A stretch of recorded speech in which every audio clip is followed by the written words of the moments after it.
कैसे हैं? इस उम्मीद के साथ में कि इसके पहले कोण और रेखा की संकल्पना आपकी क्लियर हो चुकी होगी।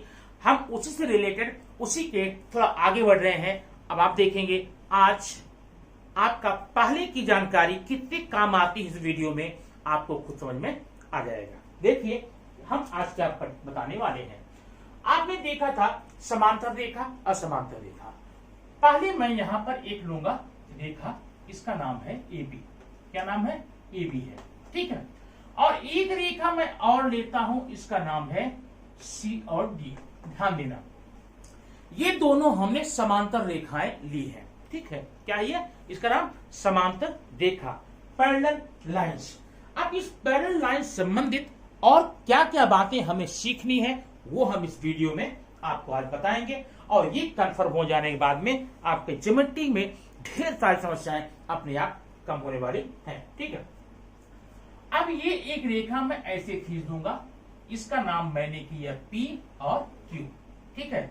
अगर ये रेखा सीधी नहीं दिख रही है तो मैं सीधे कर देता हूं ऐसा। ये PQ रेखा है, ठीक है। अब ये रेखा को, जो PQ रेखा है, इसको हम बोलते हैं तिर्यक रेखा। क्या बोलते हैं? तिर्यक रेखा। याद ना, ट्रांसवर्सल लाइन, तिर्यक रेखा। तो यहां पर दो चीज आप देख रहे हैं, समांतर रेखा और तिर्यक रेखा, ठीक है ना। इसका नाम मैं बोलता हूं PQ। अब इन्हीं दोनों रेखाओं की सहायता से जो भी आकृतियां इसमें क्लियर होंगी वो मैं आपके सामने बताऊंगा। उसे अच्छे समझना, जहां दिक्कत हो कमेंट बॉक्स में जाकर के प्लीज आप पता कर देना, आपका वो मैं डाउट क्लियर करूंगा, ठीक है ना। मैं समझने के लिए बहुत जरूरी होता है, कोई भी डाउट मन में नहीं रखना। कभी भी हो वो कमेंट के द्वारा, कमेंट बॉक्स में जाकर के क्लियर कर लेंगे, आपके लिए अच्छा रहेगा, ठीक है। अब इसमें ध्यान से देखना, पहले मैं तो नंबरिंग करूंगा। यहां देखिए 1 2 3 4 5 6 7 8। यहां कुल मिलाकर के आपको 8 कोण, 8 एंगल्स बने हुए दिखाई दे रहे हैं। इन्हीं एंगल्स को हम लोग अभी यहां पर समझेंगे कौन कौन से कोण है। अभी यहां पर बीच में एक नाम भी डाला जा सकता है, अभी नाम मैंने नहीं डाला है, मैं नेक्स्ट टाइम में भी इसको खत्म होने के बाद में नाम डाल के बताता हूं। तो जो भी इसमें कोण बने हुए हैं देखिए वो कौन कौन से हैं।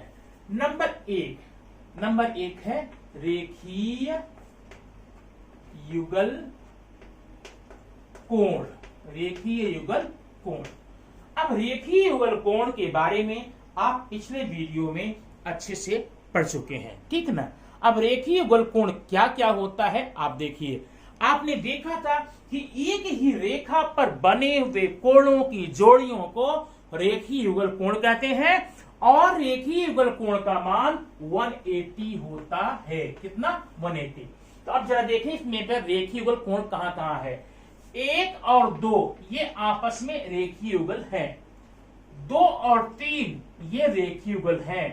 3 और 4 रेखीय युगल है। 4 और 1 रेखीय युगल है। वैसे 5 का 6 रेखीय युगल है। 6 नंबर का 7 है। 7 का 8 है। 8 का 5 है। यहां पर मैं लिख देता हूं कौन कौन जोड़ियां।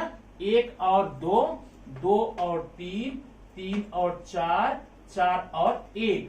फिर नीचे 5 6 6 7 7 8 8 5। ये जो जोड़ियां हैं, कितनी जोड़ियां हो गई यहां पर? 1 2 3 4 5 6 6 8 जोड़ियां हो गई जो आपकी रेखीय युगल कोण की जोड़ियां हैं, ठीक है। इनका मान कितना होता है? 180 होता है। अगर मैं बता दूं कोण नंबर 1 का मान 110 है, आप 2 का मान 70 बता सकते हैं या निकाल सकते हैं। कैसे निकालना होगा हमें जो कैलकुलेशन में बताएंगे, ठीक है।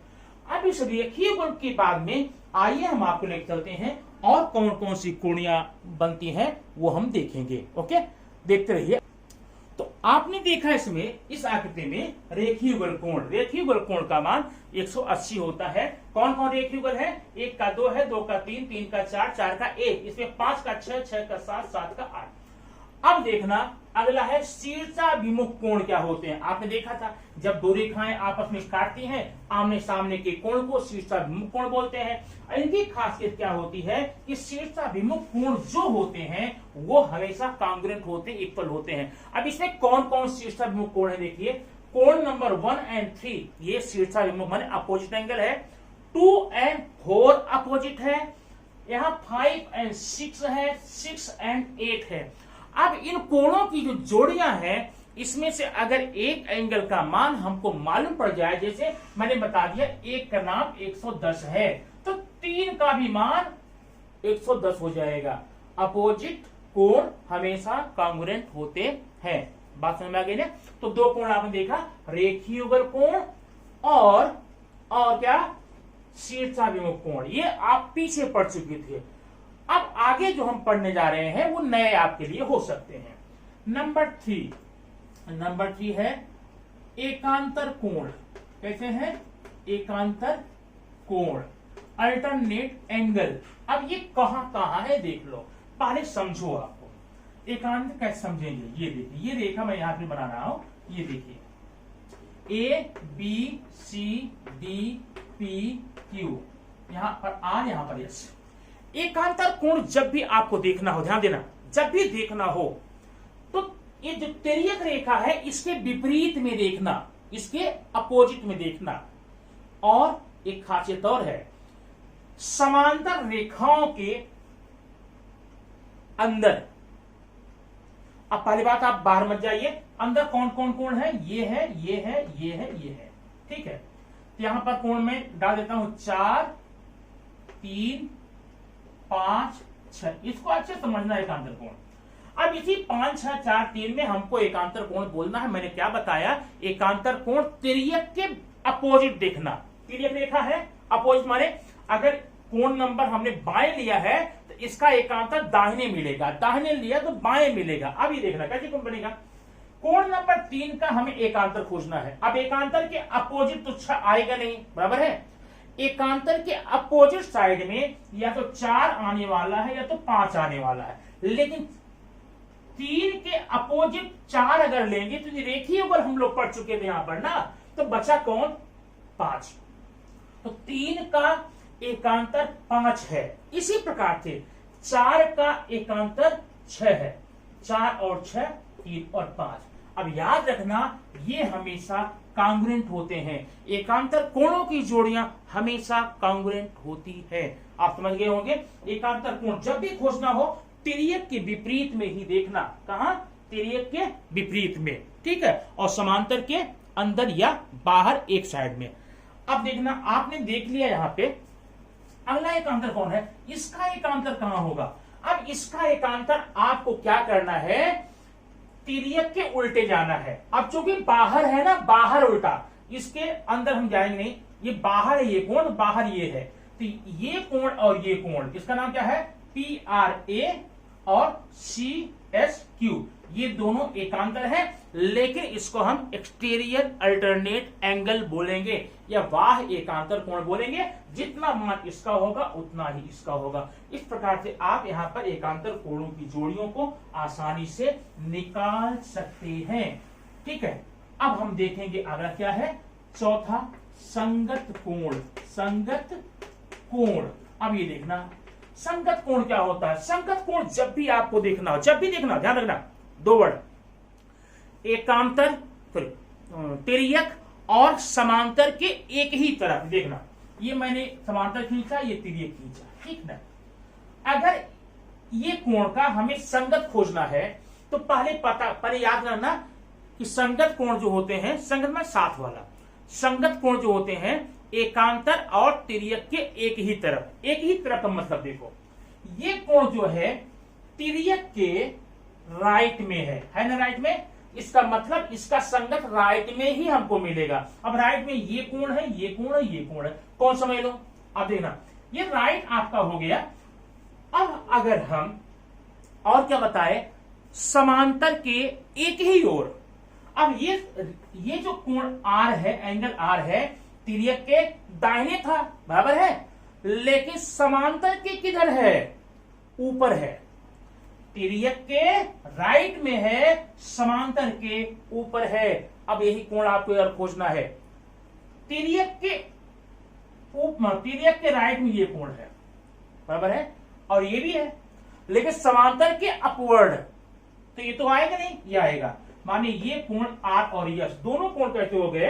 ये 8 नंबर कोण आर और यश तिर्यक के दाहिने हैं और समांतर के ऊपर है। ये याद रखना, जब भी संगत खोजना हो वह तिर्यक और समांतर के एक ही तरफ लेना। अब यहां समझते हैं, 2 का 6 होगा, 3 का 7 होगा, 1 का संगत 5 होगा, 4 का संगत 8। अब कोई बोले भाई 4 का संगत 8 कैसे बोल रहे हो? तो आप बता देना।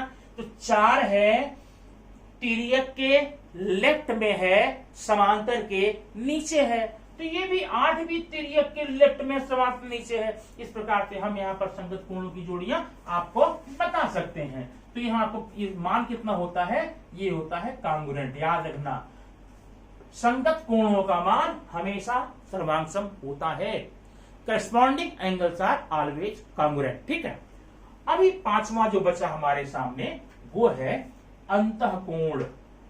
अंतःकोण, इंटरनल एंगल। ये देखना, ये क्या होता है? अंत माने अंदर, इसका मतलब है अंदर ही देखना, समांतर के अंदर ही देखना है, बाहर नहीं जाना है। 1 2 8 7 ये नहीं देखना है।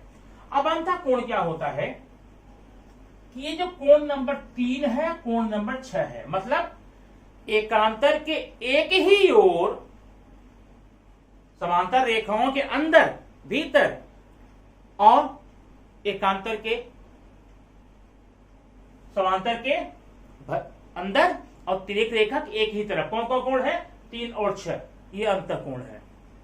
4 और 5 ये अंतःकोण है। इनका मान हमेशा कितना होता है? 180। मतलब ये कोण को और इस कोण को अगर हम ऐड कर देंगे 180 आएगा। इसका मतलब एक कोण अगर हमें मालूम है दूसरा हम यहाँ पर निकाल सकते हैं, बराबर है। तो इन 5 कोणों की जोड़ियां अगर अच्छे से आप समझ गए हैं कि रेखीय युगल कोण, शीर्षाभिमुख कोण, एकांतर कोण, संगत कोण, अंतःकोण, आगे आपको बड़ी हेल्प मिलने वाली है प्रश्न को लगाने में। आइए हम देखते हैं एक एग्जाम्पल यहाँ पर, कैसे एग्जाम्पल यहाँ पर हम कर सकते हैं। अब ध्यान देना, एक मैंने यहाँ पर समांतर रेखा ले लिया है, यहाँ पर समांतर रेखा, इसका नाम फिर से मैं ABCD PQ, अब यहाँ पर H करूंगा, यहाँ पर G करूंगा। ध्यान दो, अब इस कोण का मान, कोण PHB बराबर 70, कोण PHB बराबर 70, आपको लोगों दिख रहा है ना, PHB लिखा ऊपर ना, कोण PHB बराबर 70, ये है आपका 70। अब आगे आपको सारे कोणों के मान निकालने हैं। सारे कोण मतलब कितने कोण यहां पर है? यहां पर कुल मिलाकर के 8 कोण हैं। कितने? 8। अगर एक कोण आपको दिया गया तो आप सारे कोण बड़े आसानी से निकाल सकते हैं। देखिए, और रास्ते अनेक हैं, एक नहीं अनेक हैं, चाहे जिससे चाहो उससे निकालो।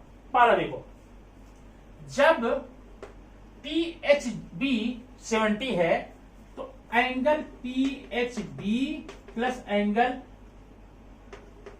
AHP माने ये एंगल कितना होगा? 180। माने ये दोनों कोण रेखीय युगल कोण है, इनको जोड़ करके आप इसका मान निकाल सकते हैं। कितना आएगा? ये आएगा 110। ठीक है, निकल गया ना, दो कोण तो आपको आ गए। अब सिंपल देखिए, अगर ये 70 है, अगर ये 100 है तो इससे 110 है ना, 110 है तो ये एंगल आप निकाल सकते हैं रेखीय युगल से। लेकिन ऐसा मत करना, आप सीधे आ जाओ ऐसे। ये देखो, ये 70 तो ये 70, क्यों? शीर्षाभिमुख कोण। ये 110 तो ये भी 110, शीर्षाभिमुख कोण, 4 कोण मिल गए। अब जरा ध्यान देना, ये 70 है। अब आगे यहां आ जाओ, ये इसका संगत ये है, 70 बराबर 70 कर लो, या फिर इसका एकांतर ये है, एकांतर कांग्रुएंट होते हैं तब भी 70 कर लो। ठीक है, अब ये 70 तो यहां पर 70, शीर्षा भी यूज कर लो। अभी एक कोण और बचा है। अब देखो, इसका संगत यहाँ है ना, ये था 110, तो ये आप 110, ये हो जाएगा कांग्रुएंट हो जाएगा। इस प्रकार से अगर ऐसे कोणों की जोड़ियां हमें दी जाती हैं तो हम एक कोण की सहायता से 8 कोण को आसानी से निकाल सकते हैं। ये वीडियो आपको कैसा लगा कमेंट बॉक्स में जरूर बताना, और अगर आपको कोई स्पेशल पॉइंट हो, स्पेशल बिंदु हो मैथ्स का, इंग्लिश का, साइंस का, तो कमेंट बॉक्स में जाकर आप लिख सकते हैं। उससे संबंधित वीडियो आपको बहुत जल्द ही मिल जाएगा। Thank you very much.